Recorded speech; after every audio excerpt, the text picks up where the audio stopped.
E aí, galerinha, sétimo ano, professor Silvio Santos aqui com vocês. A disciplina é qual? Ciências, né? Então vamos continuar o nosso reino animal, beleza? Hoje nós vamos falar sobre o quê? Joga aí, vamos ver. Equinodermos. Equinodermos é um nome um tanto, digamos assim, desconhecido, né? Equinodermos. Se eu te pedir um exemplo aí de equinodermos,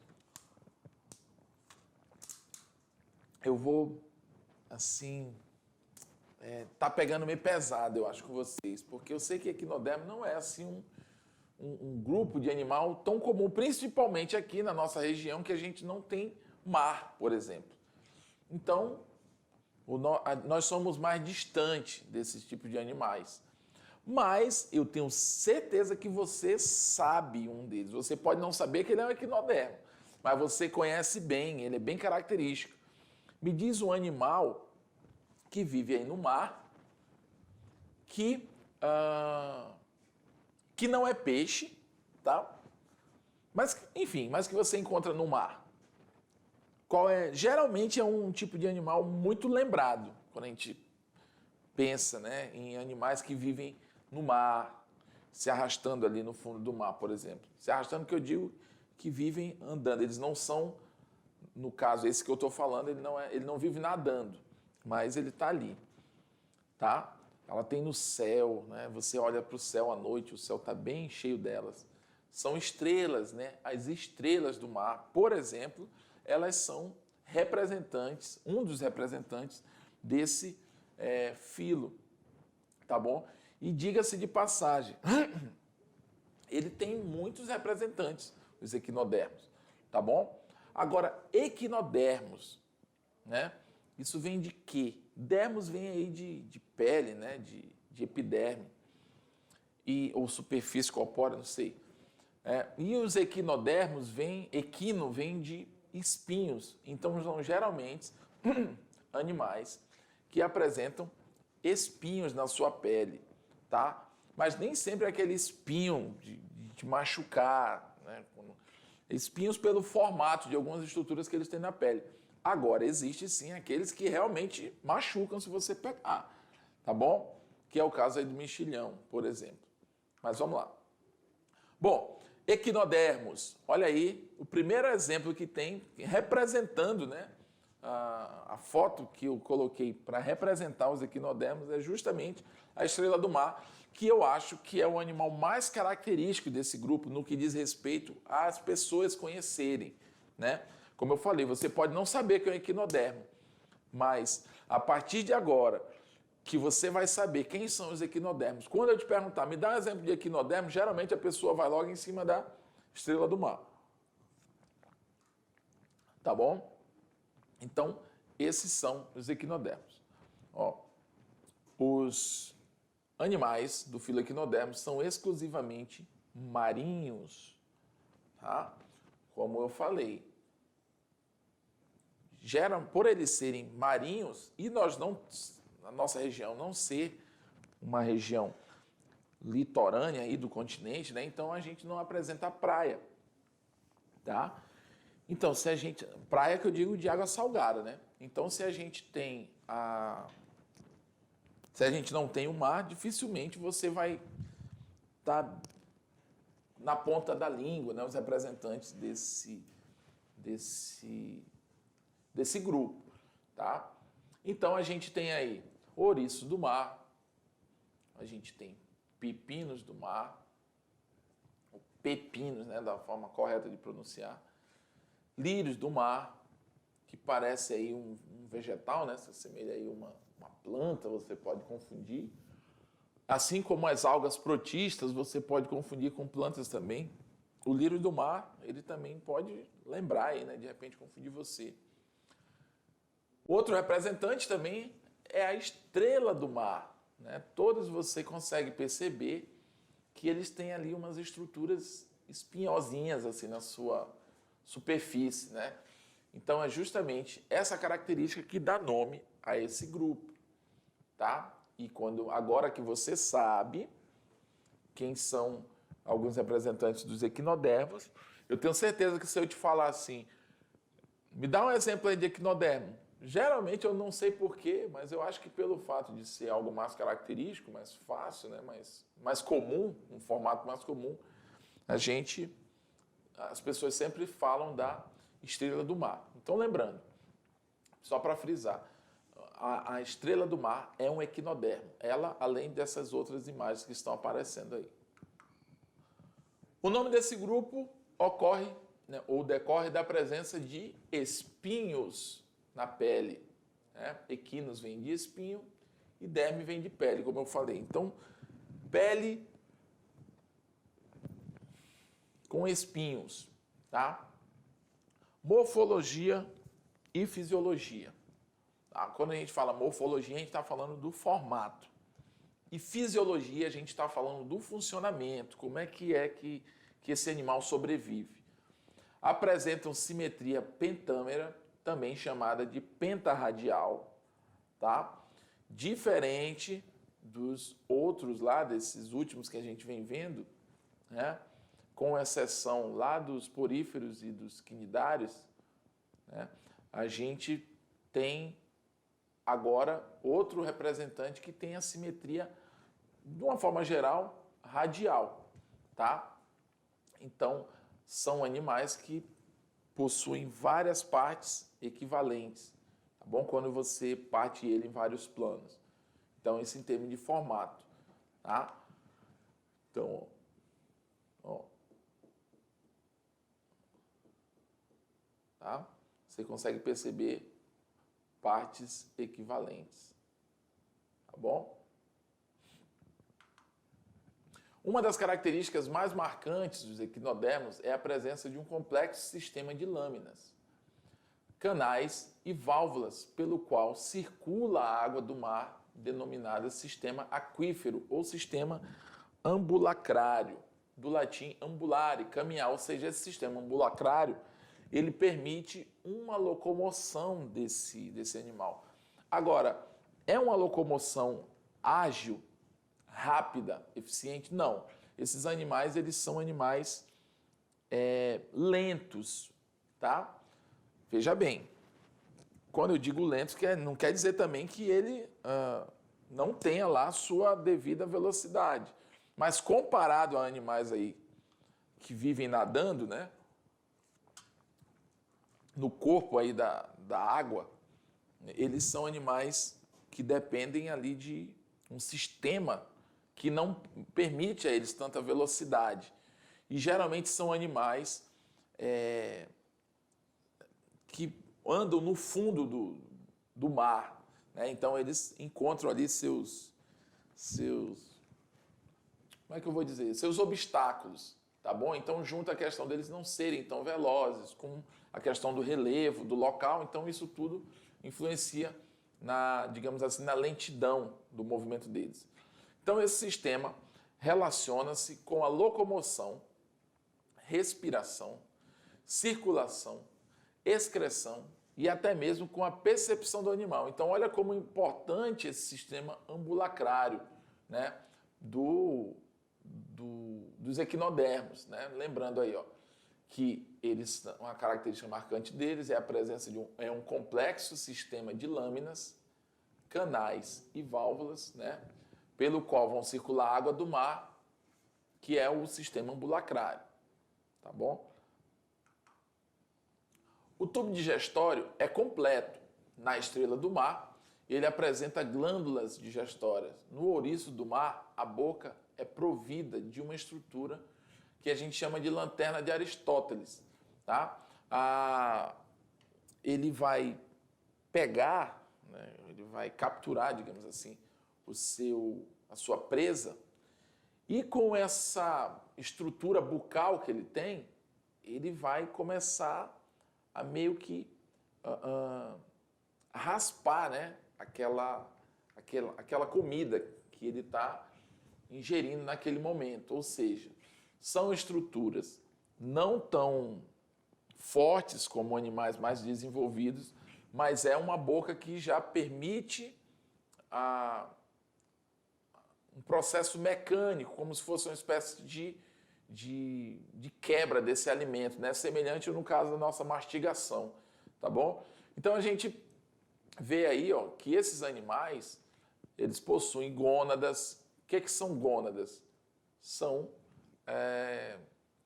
glândulas que vão produzir células reprodutivas, tá bom? Portanto, esse animal ele tem aí a reprodução sexuada. No caso das estrelas do mar, existe um tipo de reprodução que pode ser considerado como estrela do mal e pode ser considerada como assexuada. Por quê? Porque a estrela do mar, quando ela perde um braço, dependendo da porção que foi nesse braço, a porção estrutural que foi junta com esse braço perdido, se ele tiver uma parte, por exemplo, do disco central ali do sistema bulacrário, da estrela do mar, o que vai acontecer? Esse braço perdido pode vir a gerar outra estrela do mar, tá bom? Mas isso é relativo, ou seja, depende do pedaço desse braço que foi perdido, da estrutura que está presente nesse braço perdido, entendeu? Mas não é assim, de fato, uma espécie um tipo de reprodução assexuada que acontece nos equinodermos, tá bom? A lanterna de Aristóteles é formada por 5 longos dentes, ó, com os quais o animal raspa, ó, como eu falei, ó, ele vai raspando as rochas e o fundo do mar, recolhendo alimentos, que são geralmente algas e detritos, tá bom? Detritos são ali dejetos que estão no fundo do mar, preso às rochas, sais minerais, alguns pedrinhas, enfim, que ele sabe que podem alimentá-lo. O sistema nervoso é pouco desenvolvido nesses animais, né? Na ponta dos braços da estrela do mar existem ocelos capazes de perceber a luz. Além disso, as células táteis, né? Táteis vem aí que fazem ela sentir o ambiente, vem de tato, tá? As células táteis e olfativas, né, que estão espalhadas na epiderme. Olfativa no sentido dela sentir o cheiro do que se aproxima, né, para saber se ela pode se alimentar daquilo ou não. Ou seja, ela não tem um sistema nervoso muito desenvolvido, né, mas ela tem as suas formas aí de identificar a região onde ela está, as presas que ela pode estar se alimentando, enfim, tá? Através aí das células táteis e olfativas que estão espalhadas aí pela epiderme. Bom, a reprodução dos equinodermos. Os sexos são quase sempre separados. Se são sexos separados, significa dizer que são animais dioicos. Que são animais dioicos, pessoal, é justamente isso. São animais que têm sexo separado. Como assim, professor? Separado. O que significa dizer isso? Significa dizer que nesses representantes existe o macho e a fêmea, tá? Portanto, eles são dioicos. Tá? E as gônadas são essas, como eu falei, são as glândulas que produzem as células reprodutoras. Desembocam no exterior por orifícios na superfície do corpo. Ou seja, então a fecundação aí vai ser externa, porque se ela desemboca em orifícios na superfície do corpo, quer dizer o quê? Que ele vai liberar gametas na água, né? Em geral, a fecundação, como eu acabei de falar, é externa. Ou seja, o que é fecundação externa, pessoal? É quando a célula masculina vai encontrar a célula feminina não dentro do corpo da fêmea, e sim no ambiente externo. O macho vai expelir essa célula na água, a fêmea vai expelir a célula dela também, o óvulo dela na água também, e na água eles vão se encontrar. A fecundação não é interna, como em outros animais, tá bom? Vai ser uma fecundação externa com desenvolvimento indireto. né, com formação de larvas ciliares, ou seja, desenvolvimento indireto quer dizer que ele não nasce já da forma que é o organismo dele. Ele passa por uma fase larval e vai se diferenciando, né, através das metamorfoses até ele se transformar num indivíduo adulto, tá bom? Então, a reprodução aí é sexuada com fecundação externa. No caso das estrelas do mar, como eu falei, ó, as estrelas do mar podem regenerar braços danificados. Em algumas espécies, um único braço, desde que, olha, como eu falei, ó, depende da estrutura que for junto com esse braço. Desde que possua uma parte da região central do corpo, ela pode crescer e transformar-se em um animal completo. Ou seja, você não vai pegar qualquer parte de uma estrela do mar e esperar que ela se transforme em outra, né? Então, se você perceber, tanto o braço que foi perdido, ele vai gerar outra, ele vai se completar, quanto aquela que foi danificada vai ser reposta, né? Aquela que perdeu o braço vai regenerar o braço e aquele pedaço que foi tirado vai gerar uma outra completa. Então, essa capacidade de regeneração pode funcionar como reprodução sexuada.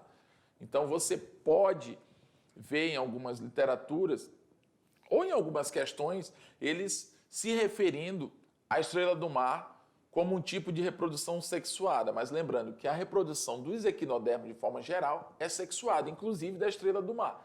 Mas, na estrela do mar, existe essa possibilidade de regeneração, dependendo do tecido que tiver aí no pedaço perdido, tá bom? Então, isso pode funcionar como uma reprodução assexuada, tá? Divide-se em 5 grupos. Classe asteroides, no qual é a estrela do mar, né? Alimenta-se principalmente de pequenos molúsculos, como mariscos. Com os seus pequenos pés, a estrela do mar força a abertura das conchas, das ostras e em seguida vira seu próprio estômago do avesso e lança um suco digestivo dentro das conchas, né? E assim ela tem uma espécie de digestão que ela prepara antes de ingerir o alimento, né? O estômago dela vira do avesso e prepara o alimento. Depois é só engolir a massa, isto é, o corpo do molusco já vem digerido, portanto, é uma digestão extracorpórea, né? Ela digere fora para depois ela ingerir, tá bom? Classe equinóidea é representada pelo ouriço do mar e pela bolacha da praia, né? Esses animais não possuem braços, é bem característico, assim, né? Bem exótico. É um animal exótico. Os equinodermos geralmente são animais exóticos, tá? Classe holoturoide. Apresentam um corpo cilíndrico e alongado. Gostam de se esconder debaixo de rochas ou no meio de algas, tá? Classe ofiuroide, representada aí pelos serpentes do mar, ou ofiuro. Equinodermo parecido com a estrela do mar, mas com braços mais longos, finos e flexíveis, tá bom? Você percebe que ela tem um disco mais destacado ali, né? Ela pode ser confundida, mas nem tanto, digamos assim. Morfologicamente, ela apresenta uma diferença bem acentuada, tá? Mas, enfim, se assemelha de alguma forma. Classe crinoide, representado pelo lírio do mar, que vive preso, né, por ramificações em rochas ou em outros suportes. Lírio do mar, né? Tanto que ele parece com um vegetal que o nome popular dele é um lírio, né? Que lírio é um vegetal, então aqui ele faz essa comparação, lírio do mar. Então, é isso, pessoal. A aula de hoje aí sobre os equinodermos, eu tenho certeza que a partir de agora você sabe o que é um equinodermo, e quando eu te perguntar, me dá um exemplo de equinodermo, você vai saber que pelo menos a estrela do mar é um equinodermo que vem logo à sua cabeça. Lembrando que não é só a estrela do mar, tem todos esses representantes aí que a gente falou, com essa riqueza aí de informações. Beleza, pessoal? Agora vai lá, faz atividade, cabeça fresca, relaxa que vai dar tudo certo. Vamos lá.